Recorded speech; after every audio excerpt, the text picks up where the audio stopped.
Assalamu alaikum warahmatullahi wabarakatuh, everyone. This is Mr. Middlepath, and in today's video, we're going to be going over why Israel is doomed to fail. Doomed, I tell you. They're going to lose this war. They're not going to win, all right? And some of you may be hard to believe. Oh my God, they have 300,000 reserve forces who only get 1 month of training a year, by the way. 300,000 reserve forces surrounding the border, 150,000 soldiers ready. No, 500,000 people are not going to storm Gaza. It's not possible because modern day fighting force needs maneuvering space. What we're seeing today is a lot of bombing of Gaza. May Allah have mercy on all of those people. A lot of bombing of Gaza because they're afraid to go in.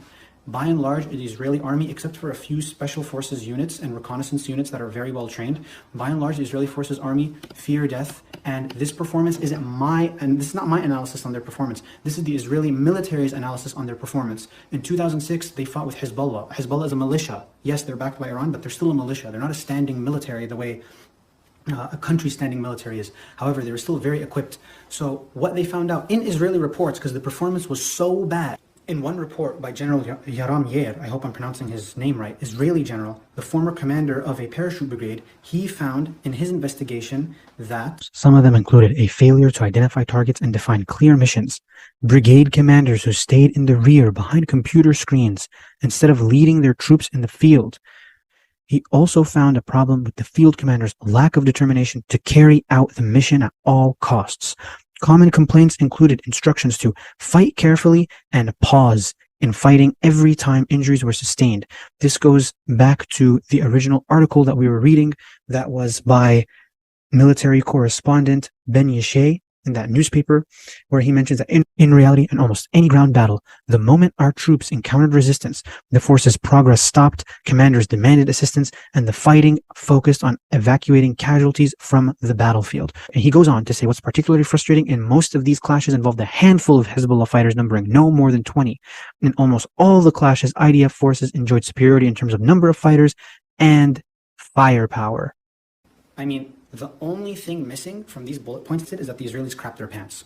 Every time that they met with resistance, they froze. And instead of continuing forward with the mission, their only concern was to evacuate troops out. You had arrests happening because they refused to follow orders and go in because they knew they were going to get themselves killed. Sometimes commanders would even change orders last minute because they knew that they weren't up to the task and that they were just going to be sent on a suicide mission. By and large, Israeli performance in the 2006 war was terrible. And to give a real life example, and this is true, this is not an exaggeration, this is in their own reports, the Battle of Ait al-Shab, which lasted about 5 weeks, and it was in the southern, it was a city in southern Lebanon. This battle, right, started off with 2.5 weeks of airstrikes and bombardment, similar to what we are seeing in Gaza now. So airstrikes and bombardment, airstrikes and bombardment, airstrikes and bombardment, nonstop.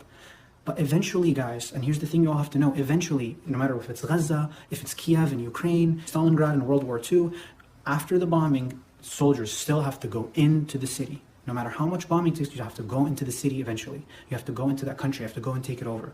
So when they went in, after the 2.5 weeks of bombing, they went in, right?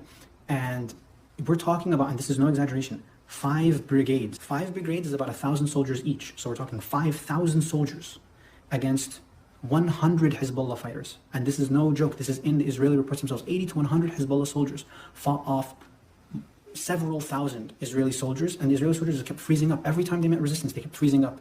And Israel was not able, they simply were not able to capture the city, and they just had to leave.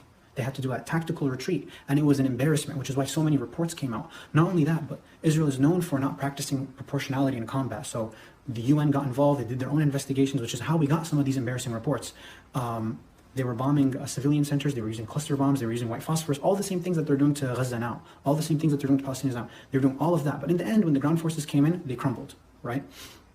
Similarly, you had another battle, the Battle of Bint Jubair, and is another city in southern Lebanon that took place around the same time, and again, they were not able to dislodge the Hezbollah fighters from the city. They had to leave the city as well. Not only that, there was an infamous battle called the Battle of the Flag. Why was it infamous? Because the Israelis said, okay, let's just take our flag, let's put it in another building, not the building we're supposed to capture, we'll plant the flag there, we'll take some pictures and we'll leave. It was so embarrassing that they never published the photos. But the fact that they actually did a move like that shows you just how little has changed in terms of the propaganda warfare, in terms of the bombing, in terms of them delaying going into Gaza. They're just delaying it because they know that the performance is not up to task. Now, someone might say, well, 2006 Lebanon war is a long time ago. Yes, but according to Scott Ritter, who is a former Marine Corps intelligence officer and United Nations Special Commission's weapon inspector. That's a long name, so I had to look back into my notes. According to him, the Israeli military capability is still not improved since 2006. They did several things to try and prepare for fighting against Hezbollah-like army, but they still weren't ready for this. And the fact that they weren't ready for this, the attack that happened about 6 days ago by the Palestinian resistance, shows that they still haven't improved. The soldiery still hasn't improved. We're talking about 28% of Israeli military-aged men are avoiding the service that they're supposed to do as Israeli citizens. So that's about a little less than 1/3 of the Israeli population doesn't want to serve. The rest of them, and the majority of them, are busy doing TikTok videos. And that was actually in his analysis, that psychologically they're just not prepared for a war like this. These guys have been spending their entire military service as a kind of glorified security guard, as a kind of glorified checkpoint guard.